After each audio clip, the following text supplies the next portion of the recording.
વિક્રમ વિક્રમ વિક્રમ boss godown blast થઈ ગયું છે. વોટ? ઉપર સુધી વાત પહોંચી ગઈ છે. રાજન બધું જ કંટ્રોલમાં છે. કંટ્રોલમાં આવવું જ જોઈએ, નહીતર શું છે કે આ રાજન બધું જ આઉટ ઓફ કંટ્રોલ કરી નાખશે.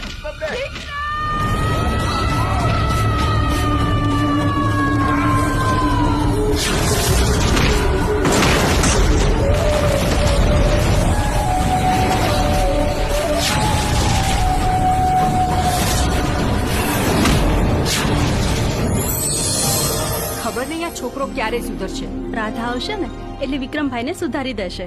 ચાંદને ચકોરી મળતા ચોરી ચોરી એમ તું ગોરી આવ ગોરી કે ધક ધક ધડકે